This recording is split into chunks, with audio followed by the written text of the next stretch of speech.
环球大战线深入世界最前线，全球各地的观众朋友，大家好，我是叶思敏，大家中秋节快乐！我们先欢迎来宾，前立委蔡正元蔡委员。思敏好，大家好，中秋快乐。好，前国安会副秘书长杨永明老师。思敏好，大家好。前海军舰长吕礼士舰长。主持人好，各位观众大家好。好，观众朋友，今天在军事上，我们持续要带观众朋友来关心到的是大陆的歼16现在可以以1敌2来猎杀美军的 F-35吗？今天一起来做解密。首先，节目开场会有3个火线话题，今天会请来宾来帮我们做解读。首先是歼16，根据央视的报道说，它可以倒飞锁定美军的 F-35，而美军因此落荒而逃，是真的缠斗，还是来自于这个央视的大内宣呢？今天一起关心。第二件事情是，难道真的吗？美国的 F-35的隐形优势已经失灵了吗？歼16它可以靠着体系化作战揪出 F-35吗？如果是这样，中美空战的优势是否要正式的开启翻盘了呢？最后我们来看到的是，这个难道是现实版的捍卫战士吗？飞行员的技术真能够硬吃下这种战机上面的世代落差去弥补吗？今天就这些议题会一起的来做关心。首先，我们来看到的是央视及时爆出的这一颗军事的重磅炸弹，引起了军事迷的高度关注，在网络上面。央视是这样报道的：歼16在去年竟然呢和外军的隐身战机缠斗的一个过程。他特别报道了，央视说歼16不仅当时是倒着飞的，而且是以座舱盖对上座舱盖的方式来飞行。最近的时候，在距离对方的距离竟然是只有10到15公尺而已，同时它就可以锁定这个2架的外军的隐形战斗机，而这个隐形战斗机现在被指出恐怕就是 F-35。但重点来了 ，F-35战机它是第5代的隐形战机，而 F-16其实只是4代半而已，两者之间很明显的是存在着世代落差的。但是为什么在近距离缠斗的时候，美军的战机却又被吓跑了呢？等一下我们会请来宾来做解读。我们也稍微来看一下，包括了歼16跟 F-35战斗机，他们在彼此的各种的优势。首先，我们可以很明显的看到 F-35的战机，它还是在世代上面是比较领先的，但是以速度来讲，歼16目前是领先是2马赫，领先于1.6马赫的。那作战半径，歼16目前是1500公里 ，F-35只有这个1000公里左右，但是最大的优势以歼16来说，它是火力比较多样。那么 F-35则是当然它有这个隐身性被视为是它一个很重要关键的优势。节目一开始来请教委员怎么看我刚刚特别提到的歼16对上了外机的隐形战斗机的可能性到底有多高？如央视所说的，真的有可能是网友猜的 F-35吗？还是央视的内宣？委员怎么解读？这不是央视的内宣啊。我们来看看这个歼16是第4代半的战机。我们知道 F-35A 是第5代的战机。对，这2个最大的区别是什么？就是第一个就是匿踪的图层，第二个就是它的电子控制。大概这2个部分区别比较大。那对于歼16来讲，它当然是从苏凯27脱胎出来的最先进的延伸机种啊。那以目前来看的话，因为如果说他们2个有办法接触，那等于是 F-35的匿踪效果就不存在。匿踪效果不是看不见也不是雷达侦测不到，而是无法用雷达来锁定。因为雷达来锁定，必须用那个波段非常短、非常小的雷达波才有办法来锁定。可是你要看到 F-35这种匿踪战机米波雷达就可以看，波长比较长的反而看得到，或者红外线也看得到。所以这个看得到跟锁定能打得到是2件事情。那匿踪战机只有看得到，比较难锁定。可是当2边的距离如果小于50公里的话，那这个 F-35就没有优势了，因为 F-35是什么？是侦测得到就打得到，但是它是个长距离的攻击的。但是如果你飞得太靠近中国大陆的沿海，歼16上去拦截那是易如反掌。因为什么？看得到它所谓的锁定不锁定也不是太大的问题，因为距离很近那个短程的空对空的这个导弹它的这个射击的这种锁定的效果哈，不需要像长距离那么复杂，而且是如果说不射击的话哈，大家不开火的话，纯粹是空中缠斗，歼16的操控性远远超过 F-35，因为歼16的最大推升的力量是36公吨，然后 F-35只有30公吨，所以这个最大推力有差别，最大推力会出现在说瞬间的一个翻转的速度，所以你说它有办法哈，当然这技术也很高超了，倒着飞，然后让这个座舱对底下的座舱啊，这个对于 F-35当然是一个很大的威胁，所以不只是歼16的性能在短接触战的这种操控性比 F-35好，而且就是说，目前看起来解放军的驾驶员的这个技术也远高于飞过来了这2架 F-35的驾驶员。我们可以从这2个观点来看，但是这个也不能说 F-35就因此效果比较不好，因为它不适合于短程的接战。因为曾经有过一则新闻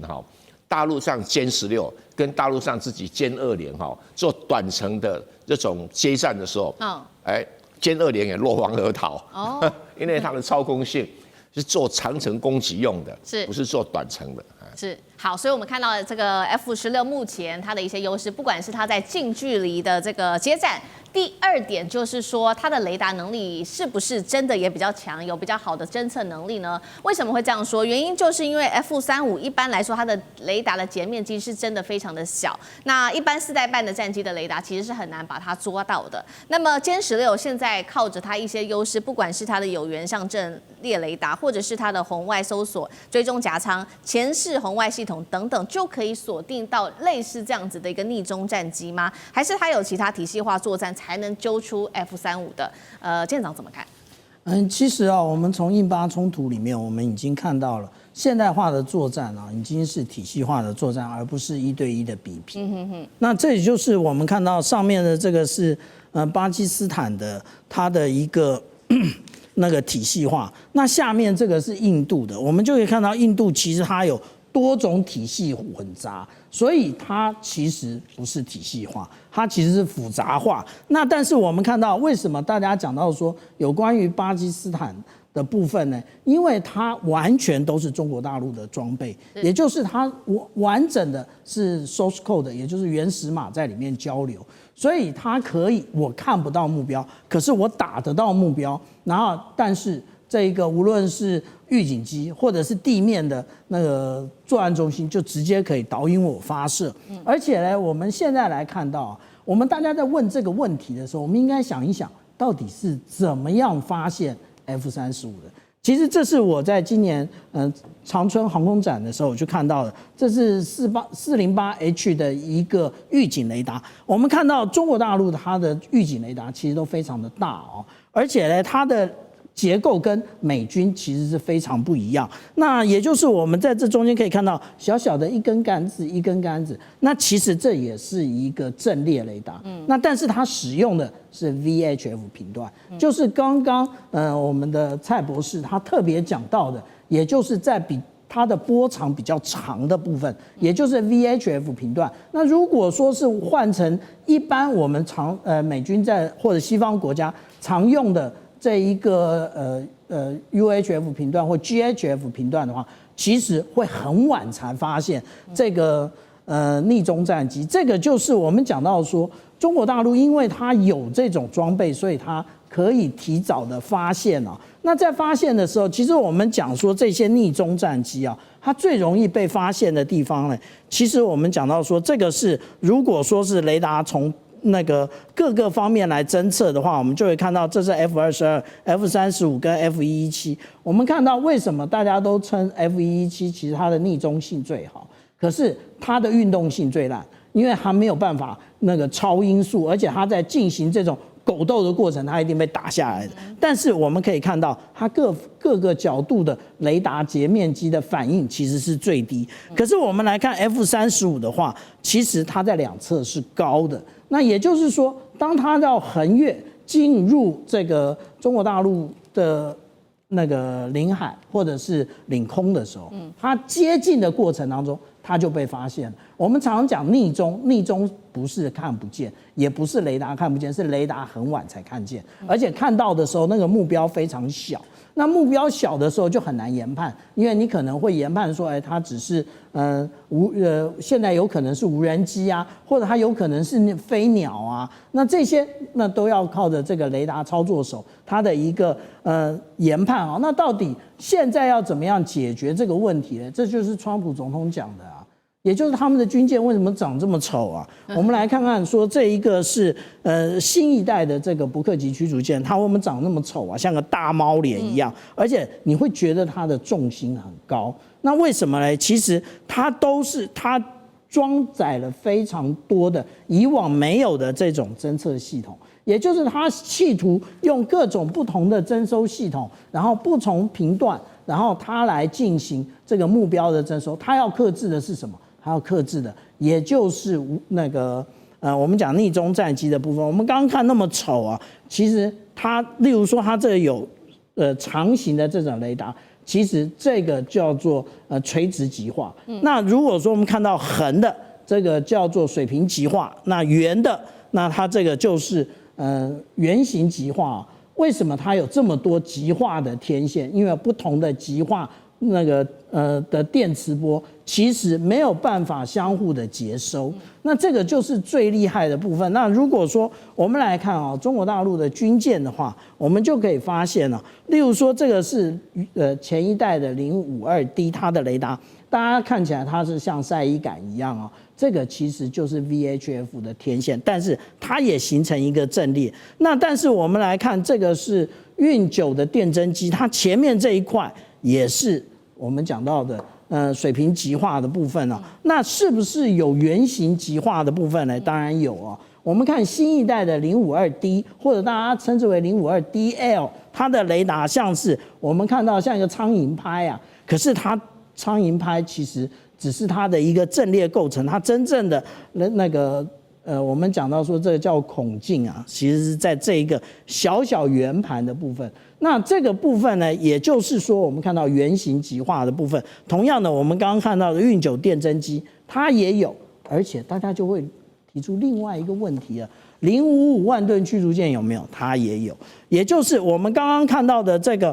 YJ27的这种雷达，它的运输过程中是折半的。可是折半，我们看一看是不是放在这个位置是刚刚好的。所以后面的这一个阵列其实就是米波雷达的位置啊。那所以我们这样讲，其实中国大陆应对这个3打3防，也就是最主要的就是防匿踪战机的部分，其实早有准备。好，所以我们看到整体的空战的重要性哦，不管是这个战机本身的性能，另外也看到了整体这个作战化体系的重要性。那另外，因为这一次我们刚刚讲嘛，是 F16对上 F35，是一台打2台这样子，那跟飞行员的技术也有一些关系吗？会不会可以弥补这样子的一个代差？杨老师又怎么看？我觉得这一次它呈现的这个内容跟影带哈，我们了解是在2023年的时候，这位应该是李超。对飞行员他的这个整个经历的过程，呈现的第一点就是单机或者是双方都是双机了哈，但实际上只叫单机作战，或者是近距离的叫这个狗斗缠斗的这个过程，那甚至可以这个飞到你的驾驶舱的上方跟你这个对立，彼此还打招呼10公尺，一定彼此都看得到。这是一种就是在等于是飞行技术数值上面的一种比较跟直接的这种狗斗。那第二个层面就是在从单机到相关的这些整个雷达电战机，还有呢也许甚至都有预警机，整个系统的作战，这我们看到就是类似像印巴空战的这整个系统。美军这次面临到的其实是一方面是飞行员的素质，他作战的能力，他作战的意愿，以及飞行的技巧，他发现到其实就已经可以让他感觉到就是说压力。那因为这个2艘 F35是从冲绳起飞，它其实到这个区域来的时候，大概油已经所剩不多所以事实上，它如果要进行再长距离的缠斗的话，一定会有问题。而我们的就是解放军的歼16啊，它这个是在南部战区，因为在南海嘛。可是实际上这个飞行员跟飞机哦，是从西部战区过去的，也就是可以了解到，它在战区跟战区之间呢，事实上还有轮替。到了西部战区的飞行员到了南部战区到南海来，然后接收到命令，面临到 F-35的接近的时候，他的技术也一定过去他不是经常在这个区域，对，表示说他们彼此的训练其实都是一致的，在这战机的这种缠斗上面，他也可以做到这种地步，然后跟电战机跟预警机的配合啊，在整个雷达的锁定啊等等之类也可以做得到。但我觉得最重要的是第3点，我觉得这是一定战区的司令级下的一个指令。面对到 F-35不断的接近南海或者是中国大陆沿海的区域，过去一定是经常的事情。美国不管是预警机、侦察机、战斗机，经常做这个事，抵近非这个贴近或者是这个靠近。所以他下令这么做了之后呢，就是表示说我在这个区域之内表现出我飞行员的素质，表现出我战斗机的能力，表现出我要准备跟你作战的意愿，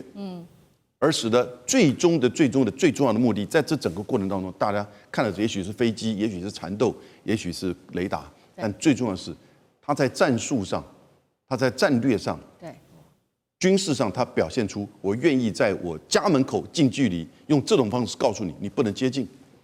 所以从2023年，我们看到领带上面说李超的这个经历之后呢，美国的 F-35就没有再接近中国的近海以及南海的上空，等于是把它退出去了。这是一个在战略上非常重要的一个这个决定，而这个决定背后不是这么简单的一个内容，它必须要各个飞行员以及飞机整个体系的配合。那我们从这边了解到更为深刻的意涵。好，谢谢杨老师。那我们休息一下，马上回来。地缘政治、美中之争、战略价值、强权崛起、小国生存，现在与未来洞悉事件走向，掌握